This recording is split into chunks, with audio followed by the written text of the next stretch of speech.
السلام علیکم ناظرین، خبر کی اصل خبر کے ساتھ سمیر قریشی آپ کی خدمت میں حاضر۔ سی ٹی ڈی محکمہ پولیس کا اہم شعبہ ہے جس کا کام انٹیلیجنس، اس کے علاوہ کالعدم تنظیموں کے خلاف کارروائیاں اور شہر کی صورتحال کو جو انتہائی اگر کالعدم تنظیموں کی طرف سے اگر بگڑتی ہوئی نظر آئے تو اسے کنٹرول کرنا ہے۔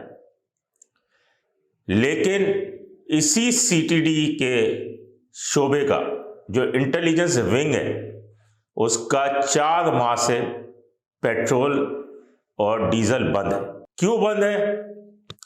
ذرائع نے اس کی تصدیق کی ہے کہ پیٹرول 4 ماہ سے بند ہے۔ 50 کے قریب سی ٹی ڈی انٹیلیجنس میں موبائلیں کھڑی ہوئی ہیں اور جو کہ مختلف چھاپوں پر جاتی تھیں اور مختلف کارروائیاں کرتی تھیں، لیکن اب وہ کھڑی ہوئی ہیں۔ محدود وسائل کے اندر اگر کوئی بڑی انفارمیشن ہے تو اس میں ڈیزل یا پیٹرول وہ اہلکار اپنا ڈلوائیں گے اور اس کے بعد وہ کام کرتے ہیں۔ ایک واقعہ ہوا تھا کچھ عرصہ قبل، آپ کے ذہنوں میں ہوگا کہ منگو پیر سے ایک لڑکے کو اغوا کیا اور اغوا کرنے کے بعد اس کا موبائل والیٹ خالی کرا کے اور پھر مزار قائد کے اوپر اسے پھینک دیا گیا تھا۔ اس میں کئی افسران سامنے آئے تھے، وہ کسی کسٹم افسر کا بیٹا تھا اور یہ کروڑوں روپے کی ڈکیتی تھی۔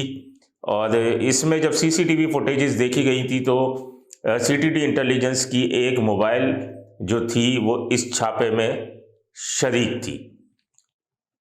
اس کے بعد سی ٹی ڈی انچارج راجہ عمر خطاب کو سیٹ سے ہٹا دیا گیا، انکوائری شروع کرائی گئی اور انکوائری میں وہ کلیئر ہو گئے، بلکہ ان کی پوری ٹیم کلیئر ہو گئی، بلکہ جو اس میں ملوث تھا علی رضا جو سی ٹی ڈی کا اہلکار تھا اسے گرفتار بھی اسی ٹیم نے کیا اور راجہ عمر خطاب کو باعزت طریقے سے دوبارہ ان کی سیٹ پر بٹھا دیا گیا تھا۔ لیکن اس واقعے کے بعد سے ہی یہ پیٹرول بند کیا ہوا ہے۔ اس کے بعد سی ٹی ڈی نے کئی کارروائیاں بھی کی ہیں، لیکن کوئی بڑی کارروائی نظر نہیں آ رہی۔ راجہ عمر خطاب جو ہیں وہ ریٹائر ہو چکے ہیں اور لیکن اس وقت سی ٹی ڈی بہت اچھے افسران پر مشتمل ہے۔ اگر اوپر سے دیکھا جائے تو آزاد خان ایڈیشنل آئی جی ہیں، ڈی آئی جی اسفر محسن ہیں، S S P operation Irfan Bahadur ہیں، اس کے علاوہ نیچے کی طرف دیکھے جائے تو مظہر مشوانی ہے، صفدر مشوانی ہے، راجہ بشیر ہیں۔ تو سی ٹی ڈی کے اس وقت بہت اچھے جو ہے افسران اور اہلکار موجود ہیں جن کے پاس انفارمیشنز بھی ہیں، کارروائیاں بھی کر سکتے ہیں۔ لیکن یہ مہینے کا 20-25 لاکھ روپے کا جو فیول انہیں ملتا تھا وہ بند کر دیا گیا ہے۔ کیسے کارروائیاں ہوں گی؟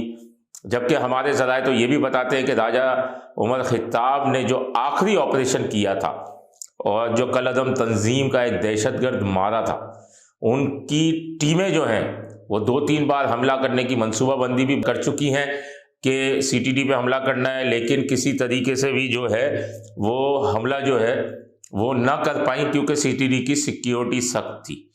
لیکن اب ان ٹیموں کے خلاف اگر کارروائیاں کرنی ہوں گی تو فیول بند ہے، پرائیویٹ گاڑیوں میں تو جانے سے رہے پولیس اہلکار۔